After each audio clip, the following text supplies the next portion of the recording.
Alex Hormozi recently said something that's been bothering me. He said, when people talk about manifesting meetings or opportunities, they didn't.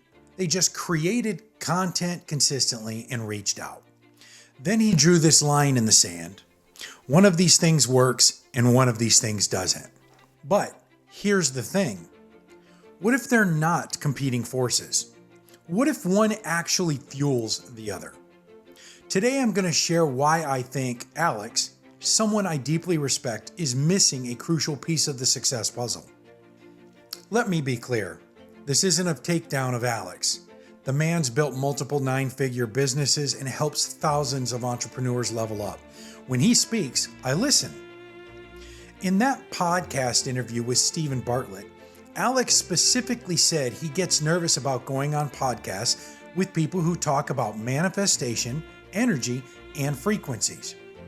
He used an example of saying someone said that they manifested a meeting with him, when really, according to Alex, you have content that you did well because you produce content on a regular basis. Your person reached out to my person, and that's how it happened. Alex's exact words were, if they made the content and they did the reach out, I would probably still do it, which means those are the core things. If we removed those and just did the manifestation and didn't make the content or reach out, I wouldn't be here. On the surface, that makes perfect sense. But I think there's something deeper happening here. Let's take a quick listen and hear exactly what Alex said. Behavior change, it removes a lot of the surface level fluff that I think confuses the vast majority of people. And so I'm always afraid to go on podcasts where somebody is like really heavy in like manifestation and like energy and frequencies and like whatever the hell. And they'll say things like, I manifested this meeting. And I'll be like, you didn't. You have content that did well because you produce content on a regular basis. And then your EA reached out to my EA. That reach out is what initiated this, not whatever vibes you were setting out into the universe. Now, some people might say, yeah, it was also the vibes. But I would bet that if they made the content and did the reach out, I would still do it, which means that those are the core things, because if we've removed those, if we just did the manifestation and didn't make the content, the reach out, I would not be here. And so one of these works, one of these doesn't. And so that is what has allowed me to try and extract the essence from the mentors or heroes ahead of me. I consume a tremendous amount of Elon, Bezos, Zuck, anything that I can find that they put out or that they're interviewed on. I try and consume it. And the whole goal is I want to think about their decision-making process as it relates to what they did. Here's what I think. Alex's view is incomplete.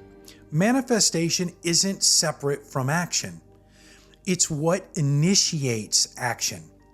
When someone says, I manifested this meeting with Alex Hormozi, they're not claiming some metaphysical force magically connected their calendars. What they're really saying is, I set this as an intention. I visualized it happening. I believed it was possible. And that belief drove me to consistently create content good enough to get noticed and gave me the courage to reach out. Alex is right. The content creation and the reach out were essential. But what he's missing is what happened before those actions. What made that person decide to create content in the first place? What gave them the confidence to have their team reach out to Alex Hormozi's team?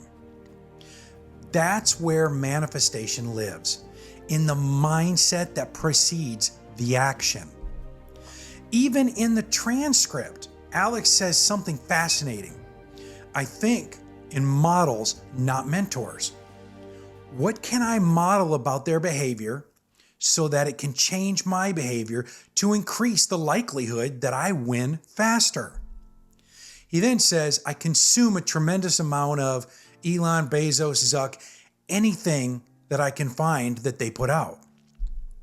That right there, that's manifestation in motion. He's studying success patterns, visualizing how they apply to his life, and letting the vision drive his behavior. He just doesn't call it manifestation.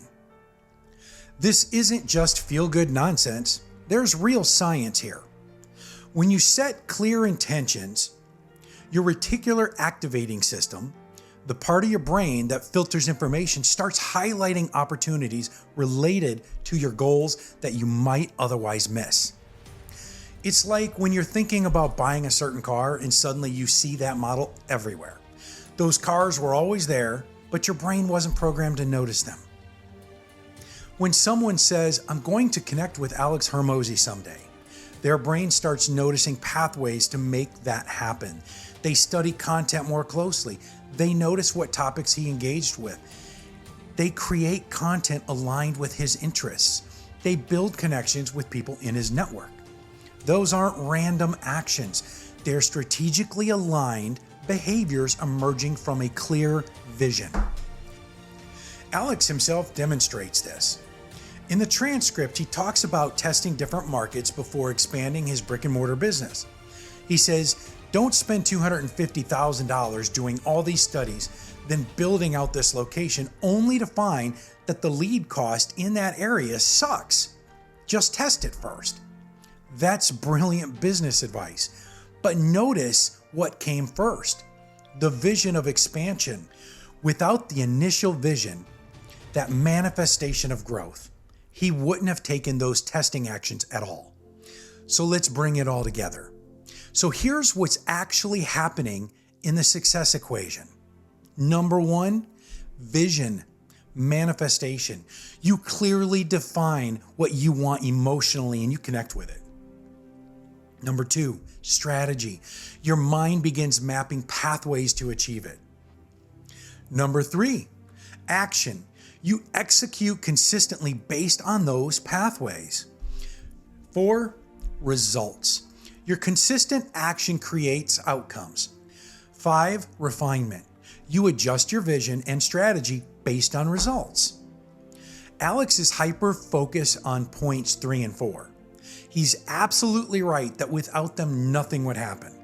But without points 1 and 2, your action lacked direction and purpose. Let me give you a concrete example from my own life. A few years ago, I decided I wanted to be a private pilot.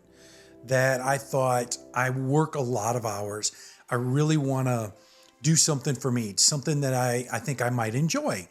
And I decided that I wanted to become a private pilot and fly planes, whether that's for fun or to go on vacations and buy my own plane and fly around the country.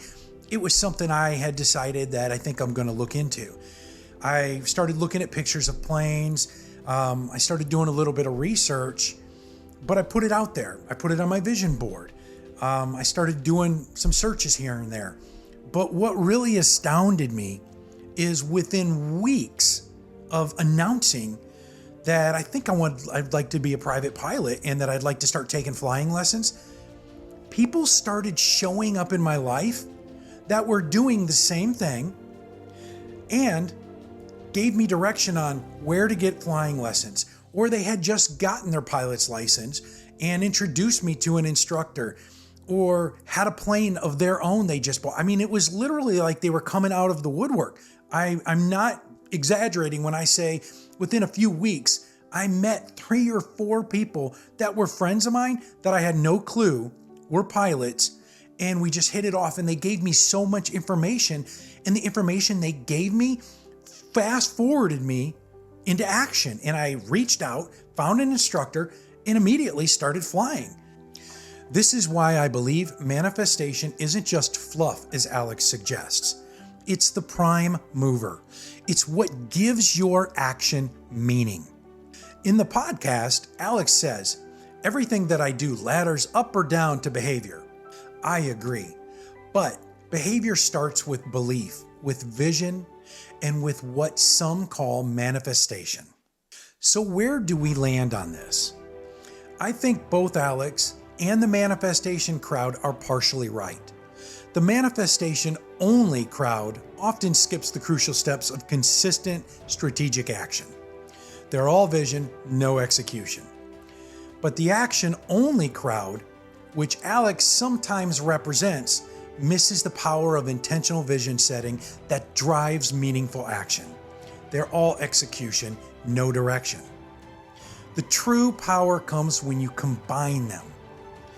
When you set clear intentions for what you want to create, emotionally connect with that vision daily, let that vision inform strategic steps, execute those steps with consistency and discipline, and adjust your vision and your actions based on feedback.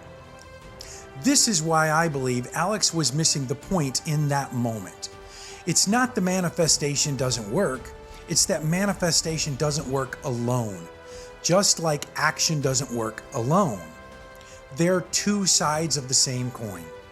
Vision and execution, belief and behavior, manifestation and action. Look, I still think Alex Hormozi is one of the sharpest business minds out there, and that's why I felt it was so important to address this point. Because when someone with influence dismisses something that has a genuine value, it leads people astray. True success comes from holding both truths. Set powerful intentions and take consistent actions. Write down your goals and do the work to achieve them. Visualize your future and build it with your hands. If you believe this is a balanced approach, the fusion of vision and action, drop a comment. Vision plus action equals results. And if you experienced the power of manifestation driving your actions towards success, share your story below. This conversation matters because how we think about success determines how we pursue it. And I want you to have every tool possible on your journey. Thanks for diving into this with me today. I'll catch you on the next one.